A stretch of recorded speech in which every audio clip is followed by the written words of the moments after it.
Greetings, students. Mr. Little here.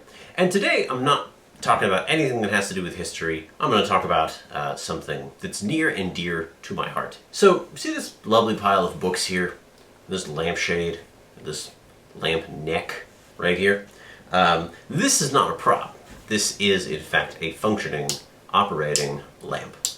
This lamp, made out of books, made with books, is something that I created a few years ago.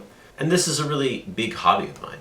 In my free time, I like to create various combinations of books and electric lights. It's something I really enjoy doing. And I want to take this video to talk a little bit about how you can make your own by simply walking step by step through making what I would consider an intermediate lamp. Now, I've created a lot of lamps over the last couple of years. I've made small ones. They're only the size of a book. I've made large ones. In fact, the largest one was, I believe, 45 books, and I made that one for my mother on Mother's Day. I've done lamps that are just stacked on top of one another, and I've done lamps that are in unique, intricate designs. But regardless, I've gotten a lot of pleasure out of this hobby, and it's been a very relaxing, entertaining, and aesthetically pleasing way to spend my time when, for example, things might be a bit stressful. I even did start a business with this, specifically an Etsy store, although there's nothing there right now. I'll leave a link in the description if you'd like to go have a look and maybe favorite it so you can come back next time I get something up there. Anyways, the point is today I'd like to walk you through how to make one of these yourselves. So strap on in and grab your power tools because we're going to talk about how you make one of these. So let's discuss the kind of tools that you're going to need for this job. And to do so, let's consult my comedically undersized and disorganized tool bag, shall we? First and foremost, you are going to need a drill. Really, any drill will do, corded, cordless, doesn't matter, it all works. You are also going to need drill bits, specifically pre-drill bits, that we can go through the book. You are also going to need clamps to hold the book together while the glue is drying, as well as to hold the book together while it is being drilled through. Any number of clamps will do. If you have small clamps, if you have large clamps, all work. 3 to 4 at least. You're also going to need glue, and really wood glue, paper glue, any type of glue will probably do, although I personally recommend multi-purpose glue or Mod Podge, both of which work just fine. When working with the electrical components, you are going to need a screwdriver as such. You may also require a set of wire strippers.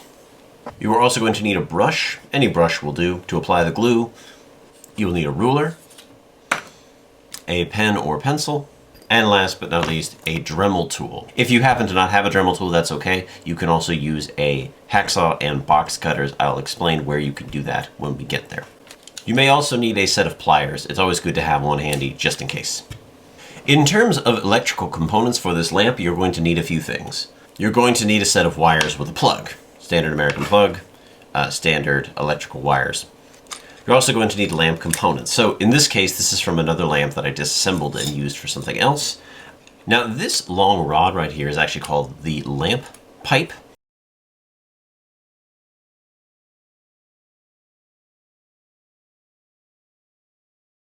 And this little nub up here I'm calling the lamp neck. If you open up this whole thing, you want to make sure that you have a lamp socket, as you can see here. And you want to make sure you have all of the required and necessary nuts and washers that came with the lamp. Also, if you want to put on a lampshade, you're going to make sure you want one of these. Now, you can actually buy all of these in the form of a kit at any given hardware store. You can also buy them off Amazon, but in this case, I've scavenged these from pre-existing lamps that I've purchased at the same place that I've purchased a lot of the books that I'll be using to make this lamp. When deciding what kind of books to use with your project, you definitely want to go with the classic hardback book, like this one right here, right? The hardback allows for the spine to remain integral, and it makes it much easier for the lamp to stay up, and will support the lamp better. And in general, there is sort of an aesthetic appeal, if you will, to hardback books. There's a reason people fork over a lot of money to buy a hardback. And so I'm gonna just quick run through these couple of books that I have in my stash, and we're gonna see what we can find. So let's see. Captain Horatio Hornblower by C.S. Forster. Little Brown and Company, Boston, 1939. Okay, that's a pretty old one. Okay, it says here that Horatio Hornblower is a series of books by the novel C.S. Forester that has to do with a captain of the British Navy during the Napoleonic Wars. I guess that sounds a lot like Horatio Nelson. I probably should have guessed that's what it was. That's interesting. So, yeah, a series of action stories. I guess it got made into a movie in 1951. This book is called Union Now. Union Now, that's all it says. No desk cover, no description. Let's see what we got. Something about democracies. There's a world map in here. Union Now is a book by the journalist Clarence Strite calling for the federal union of the world's 15 largest democracies. Published in 1939. Oh, look, it even has, look at that. It even has a little card, right? Union Now. I am for your proposal for Union Now with the British democracies. Please send me an enrollment card to Federal Union Incorporated, 10 East 40th Street, New York, New York. 2-cent postage business reply card. Well, that's kind of interesting. Okay. A copy of Conrad's The Secret Agent. I actually did read this one before I put it in my building pile. This one's kind of one of those old fancy books that comes with its own bookmark, right? So you can just kind of lay it there and close it up. What do we got here? Oh, it's Wuthering Heights. Wuthering Heights. Look at that. I had to read that in high school. Also, this book noticeably has some water damage. You can see the warped paper. So some temperature, some water damage. Poe. Oh, Edgar Allan Poe. Okay. Yeah, Tales by Edgar Allan Poe. That's so interesting. And it looks like, this looks like it might have belonged to some sort of institution. Note the interesting crest we have right here.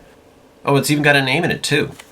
This belonged to someone named Jennifer Marie Phillips. That's so interesting. You always find little things sometimes when you open these up. River School in Carmel, California. Oh, Carmel Middle School.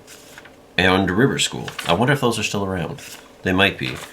Oh, they've marked a few of the ones they've read. It looks like they read The Gold Bug, The Shadow, Silence. What else is in here? Oh my goodness, what's this? Oh, there's a flower in here. And it's a rose. How appropriate. How appropriate. So this might have actually been a press book. Some people who do art with flowers, they put plants in heavy books to press the plants flat so they can work with them later. My fiance's grandmother does this actually, or she used to. But how appropriate that a red rose in an Edgar Allan Poe book. The things you find. Collier's Junior Classics: The Road to Greatness. Collier's Junior Classics: The Road to Greatness. Oh, a completely novel selection of outstanding children's stories and poems compiled for enrichment reading by a distinguished editorial board of children's. 1962. I wonder what inspirational stories are in here. Let's see. We've got, oh my, right at the top. We got Robert E. Lee right at the top. Helen Keller, Mahatma Gandhi, Samuel Clemens, aka Mark Twain, Mary McLeod Bethune. I don't know who that is. An activist, humanitarian, civil rights activist, founder of the National Council for Negro Women in 1935. She helped found the first hospital in Daytona Beach, Florida. Oliver Wendell Holmes, Nathaniel Bowditch? Nathaniel Bowditch? I don't know who that is. Elizabeth Browning, Moses, and Michelangelo. I'm really curious, actually. Who's Fridtjof Nansen? That I don't know. Fridtjof Welde Nansen, Norwegian polymath. Oh, he led the successful Arctic expedition, the one where nobody died. Okay, so he was an explorer. So the point is, you find a lot of interesting things when you look through these stories. You find a lot of interesting... It can sort of be a time capsule, running back in time. I do want to talk about one more thing that sometimes comes up when I tell people what I do with books and lamps, and they say, how could you destroy old books, right? How could you do it? It's criminal, right? And my response always is, look, most of these books are stories that exist in other mediums somewhere. For example, how many copies of Wuthering Heights exist out there? There's tons of them, right? I had a copy in high school, I had a copy in college, right? this particular copy of Wuthering Heights is not going to, the world will not be a little bit less because this copy is no longer readable. Plus, by the way, I might add that, again, water damage. I mean, honestly, if you think about it, I'm giving these books a second life. I'm sparing them from the landfill. I'm giving them new meaning and new purpose. To these books, I am effectively God. Relax, that's a joke. I'm not actually claiming that I'm divine in any way, shape, or form.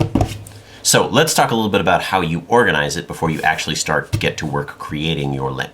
So before we can actually start drilling and gluing and assembling, we need to make sure that we measure exactly where we're going to glue and drill and assemble. So for this step, you're going to need a ruler and a pen or a pencil. So let's start with our bottom book. Now, most of the lamps I make, unless there's some sort of special unique design, are simply going to be centered books, which means that the drill is going to be exactly at the precise middle. So in order to do that and find out where that is, we're going to measure up, down, and side to side.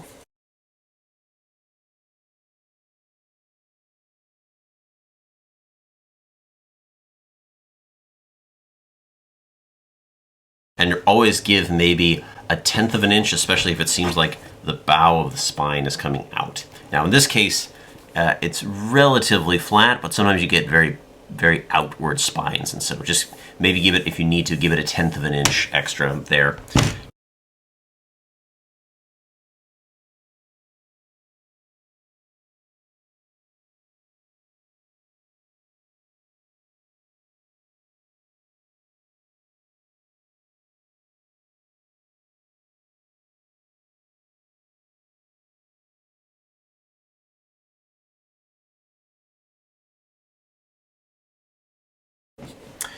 Now, it normally doesn't matter what side you choose to make your little mark on, but for the very top book, you're going to want to make sure that you mark the bottom and not the side that's going to be facing up. Okay. So before you do any actual work in creating a lamp itself, you need to visualize the lamp. You need to see it, what it's going to look like. First things first, you always want to have the largest book on the bottom. We'll provide a nice base for the rest of the lamp. Now, ideally, unless you're doing some very specific design, then you just kind of want to go up like a pyramid. Now, the second thing you may want to think about is the color scheme, right? The color scheme, and do any of these books not go or jive very well color-wise with the other books? So for this particular project, I'm going to remove these two. Their time will come, but not right now. One of the other things you should think about is what's it going to look like from the side, right? Now, notice that this book is wider than this top book. Wuthering Heights is wider than Edgar Allan Poe. However, Edgar Allan Poe sticks off a little bit. It's got a slightly longer lip. And so it might be better to actually put Edgar Allan Poe below Wuthering Heights. The next step would be to then turn these books into bricks and glue them shut. So for this particular step, where we're going to turn this book into a brick, that's what I call it, bricking it, not like destroying your cell phone, you're going to need your glue and you're going to need a brush. Now, so the very first step when turning a book into a brick is you need to very quickly air the pages out, right? Do this thing that librarians always tell you not to do, right? Potentially even just take it by the spine if it's strong enough, if it'll hold, and just shake it a little bit. Get the pages as loose as you can. You want them as spread out as possible. And the reason is, it's because for the maximum effect of the glue, you want these pages to be as spread out as they can be. So the glue will go in as many pages as possible and help hold it together a lot better. So what I usually do, and this is just me, but what I do is I tend to stand the book up like this, and I want to have all the pages, kind of spread out as best I can. I will then take my glue, and I will add a little glue onto these pages just a little bit, back and forth, and just sort of, while I'm doing that, also, fan them out a little bit, like that. Just let the glue sink in between the pages. Let the glue sink in between the pages. Maybe add a little bit more on the back here. And then I take my brush and I spread it out a little bit. Kind of getting it in between those pages, really getting those bristles down there. You want to get the bristles in between the pages as best you can to get that glue in there deep, right? And then, once you've done that on one side, you want to flip the book vertical like this and do the same for this side right here. So I'm going to put a little glue. From one side to side, side to side, side to side, side to side. Wanting it to get deep down into those pages. And then we're going to take our brush, and we're just going to try to do our best to get the glue in between those pages right there. Just gonna let the spine lay down right here, and we're gonna open those pages up. Now ideally, this is a bit of an older brush. If you have a smaller brush, they could more easily get in between those pages, kind of like what you're seeing right now, right? And you would need to do this rather quickly, because once the glue starts to dry, then you won't be able to get much more in there. And then once you've done that, flip it on over and do the same.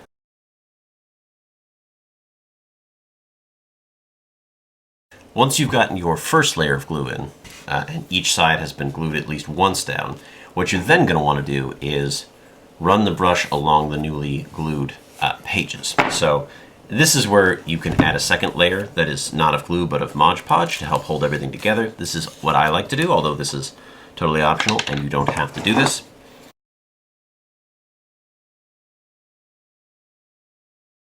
And you really want to see if you really want to try to get in that corner right there, in that that little connection where the spine and the bulk of the book is, because this is where, at least in my earlier days when I would be gluing things, I would tend to like forget this, and then it would look kind of uneven and kind of like like you'd missed a spot, right? It wouldn't look very pretty. So you want to make sure that you get that little nook in there, that little nook right there.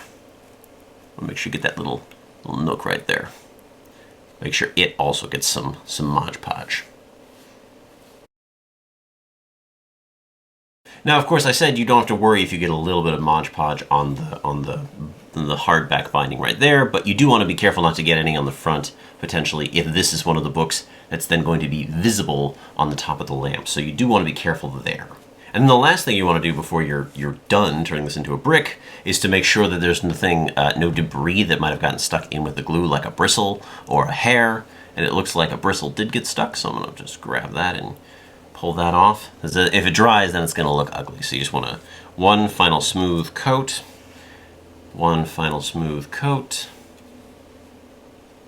and make sure it's not clumping up on the corners. A little clumping is natural, but you want to try to prevent like a large amount of it. And then, once you've done that, take the clamps from earlier, and you want to put at least one on each side.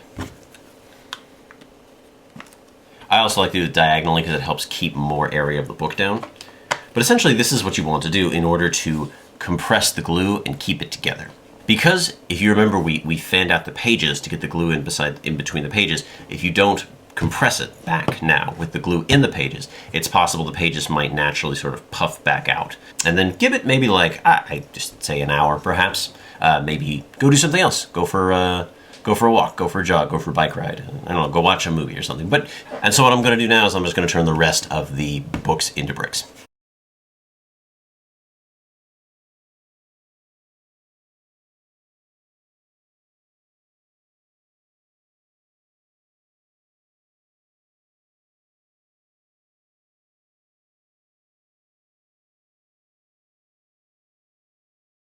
So if you're like me and you only have so many clamps, but you want to quickly work with multiple books and get them glued together, an alternative would be to simply take a book and press it between two much larger books. Now before you do this, you want to make sure there isn't any excess glue along the edges, and then you simply take two larger books, large book number 1, and place, and large book number 2, and place. And you're good. I'm actually going to continue using this brush. It's a little more bristly. This brush I've had for a while. It's kind of old. And so one of the key things you're doing here is if you're working with glue, you want to make sure you wash your brushes relatively quickly because you don't want the glue to cause your brush to clump up. So I'm going to quickly wash this, and then I'm going to come back and we're going to use this and continue.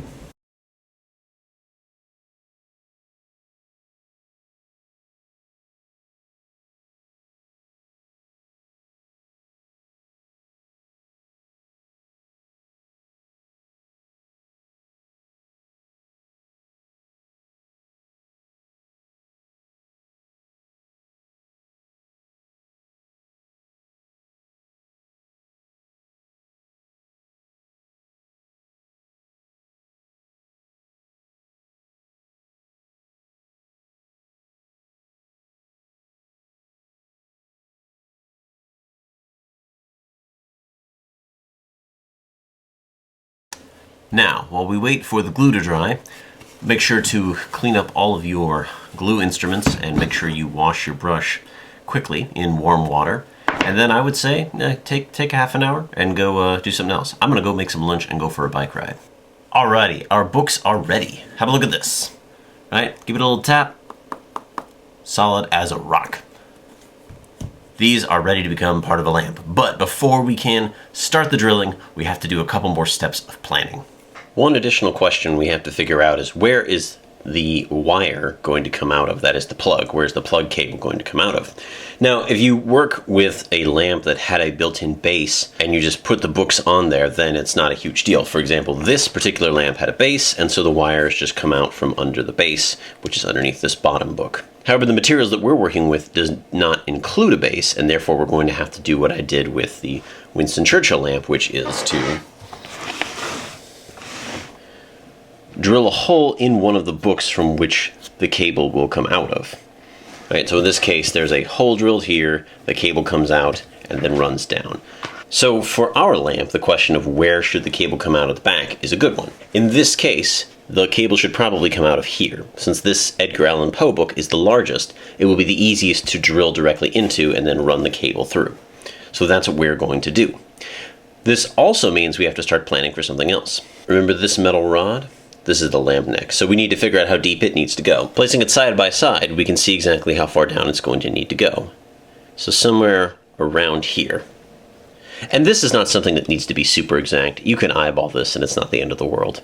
You do need to give it some space, so you don't want it to go all the way to the bottom of the Edgar Allan Poe book. You need to give it some space to allow the cable to run up. And so we want to give it about, you want to go about halfway, and then you want to give it a little bit more. So I'm eyeballing it, and it's looking to me like perhaps like right here would be a good. Now, this is the part where we're going to use the Dremel tool to cut this lamp neck in half. If you, for some reason, don't have a Dremel tool, you can also use a hacksaw to just kind of put this in a vise, take a hacksaw and just cut that in half. And while I'm going to do most of the drilling indoors, this in particular is going to make sparks fly, so I'm going to need to take this outside.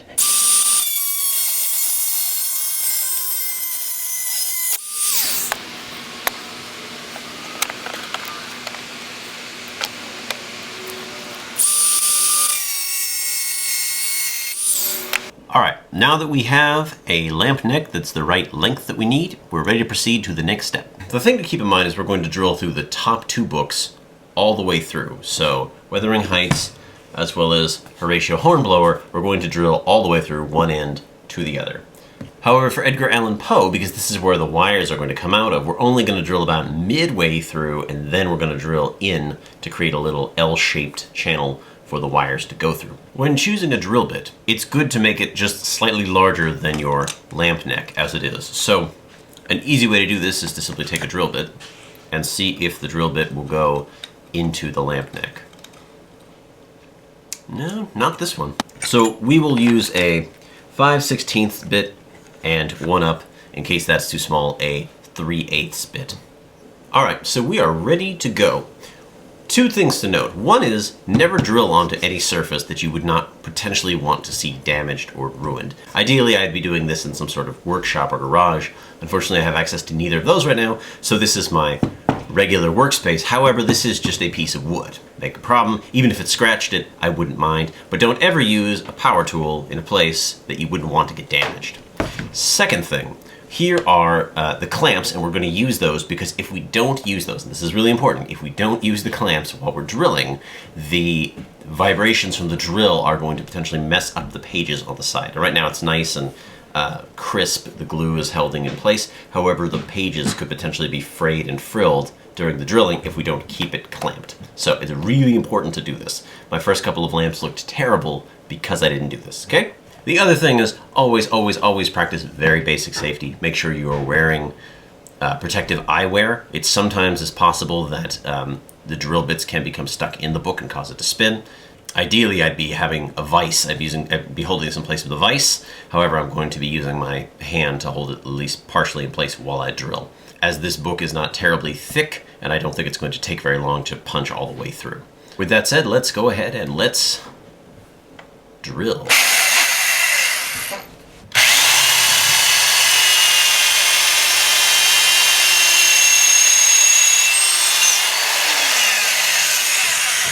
Alright, look, I got clean hole all the way through. And it looks like it does not, so we're going to have to go up to the next size drill bit.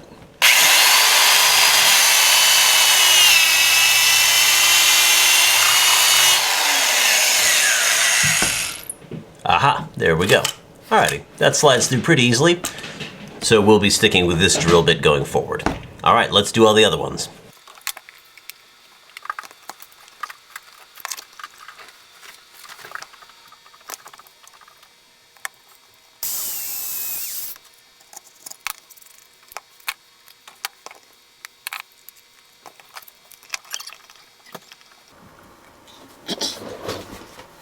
Now, this is the Edgar Allan Poe book, so remember that we're not actually going to drill all the way through this one. We're only going to drill about halfway through, and then we're going to drill out. This is where the cable's going to come out from, so we don't want to drill all the way through.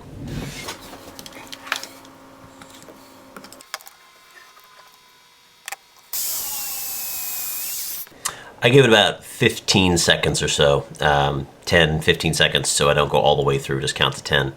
And if you need to go a little bit deeper later, you can do that, no problem.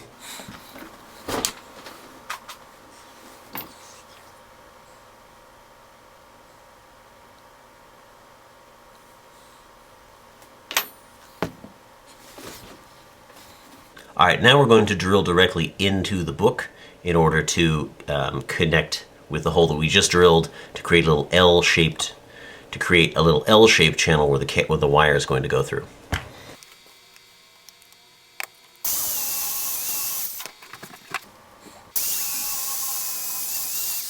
Now you'll know you've made the breakthrough when you start to see debris spilling out of the first hole.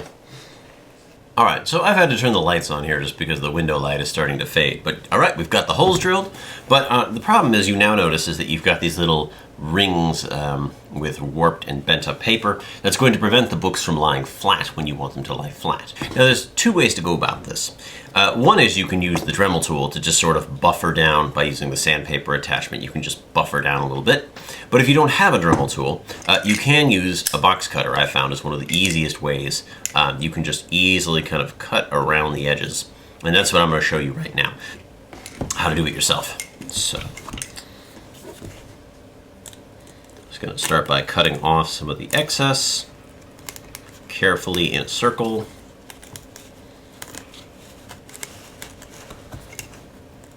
And especially if it's not one of the books that's going to be seen on the top, you don't have to worry that much about how much you cut away.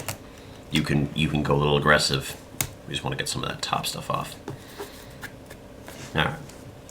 And then we dig a little deep, and we just cut in a circle.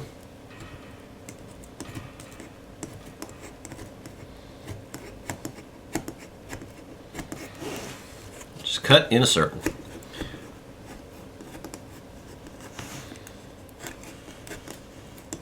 Ideally, you want to make sort of an incline, like a reverse cone down in your hole.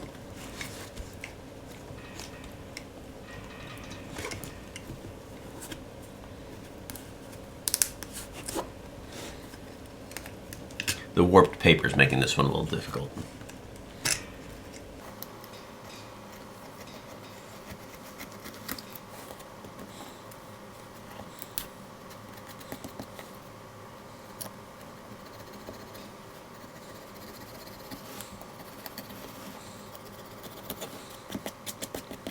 And basically, you just want it to sit flat, which it looks ugly, but it will sit flat. So I'm going to go ahead and just use the Dremel tool on the rest of them. But again, if you don't have a Dremel tool, standard box cutter will do just fine.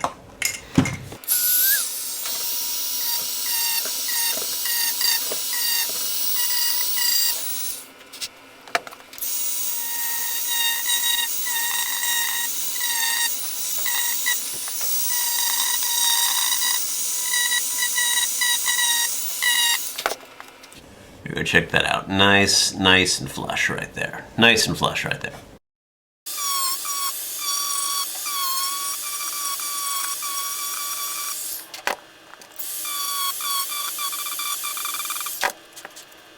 Alrighty, the next step is pretty straightforward. We're going to take the cable and we're going to run it up through here. So sometimes you find wires all bent out of shape, so it's good to try to straighten them out a little bit. And if you can, maybe wrap them around each other, as such. This will make it easier for them when you're pulling them through. So, and I will say, getting the wires successfully through the first book, if you're not working with the base, can easily be the most frustrating part of this entire project. So if you have to stop a couple times and go back, then that's just how it goes. Just a little bit difficult.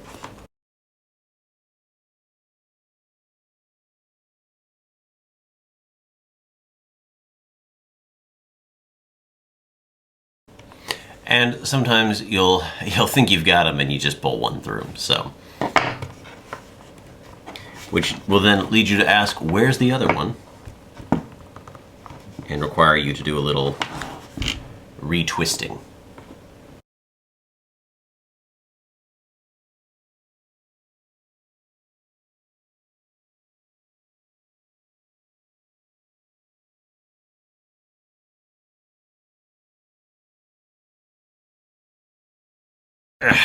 All right, once it's through though, once you finally get it through, it's all smooth sailing from there. Now, so this is going to be the main base, and this is going to be the second book. We have to figure out exactly how we want to attach it. Now, what I have done in the past, sometimes I have used the drill and I've actually just screwed all the way through as a way to firmly hold this onto this bottom base. But I've also found that glue tends to work just as well. If you apply a decent amount of glue and then you clamp it on and let it dry, it tends to work out just fine. So while we wait for this to dry, what we're going to do now is we're going to prepare the rest of the books and our lamp neck. So we're going to take this neck, and the first thing we need to do, because once we put it through the other two books, we won't be able to do anything with it on the outside. So we're going to take... Now, normally this wouldn't be an issue, you could just unscrew this, but this is actually already glued on just because that was the lamp. When they designed it, they glued it on permanently, so I can't actually take this off, but that's okay. What we're first going to do is we're going to take our lampshade holder, we're going to run it down like that, and then we're going to use these threads right here to hold it in place with a washer and a screw. So we're going to take a screw, we're going to take a washer, and then we're going to take a screw. Having a little bit of difficulty with this screw. This is...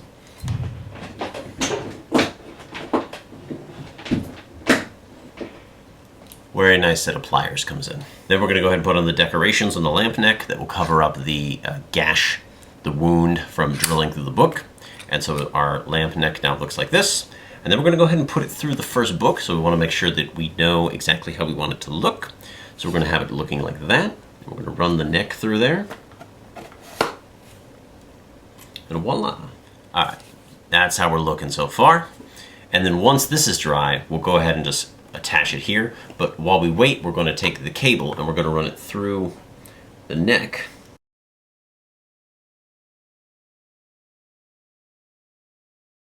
So now we're ready to go. As soon as this dries, we're just going to set that right on there. So we're going to give us a little time to dry.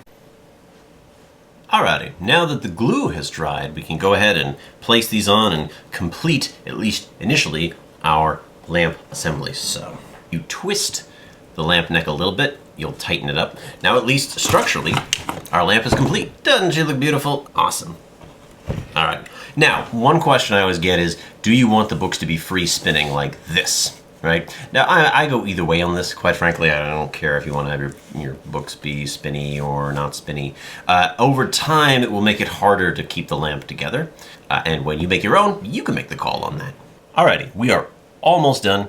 Last step we got to do is get the little electrical wires going. So, one of the first things you need to do is you need to tie these off. And what that means is you need to tie them in a knot, so that way if anybody pulls on the cable, it won't yank them right out of the socket. How you do that is pretty straightforward. So you take each one, you cross them over, and then you loop one underneath the other, and give it a little pull, just like that.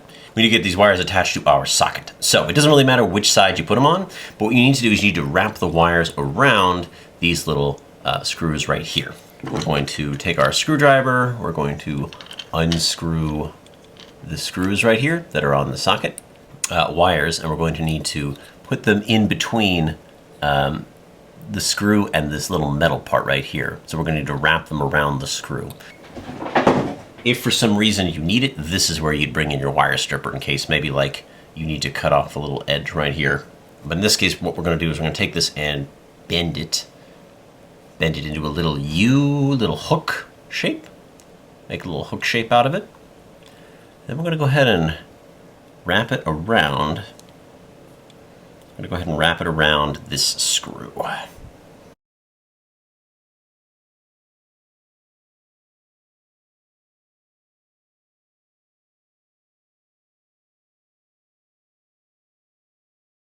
There we go. And then we'll just do the same for the other side.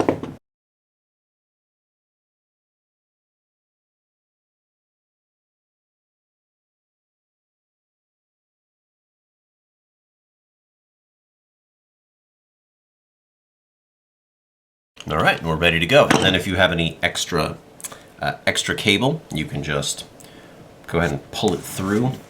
Bring that down so it fits nice and snug. Fits nice and snug there. We take the cap and we screw it back on, and we're good to go.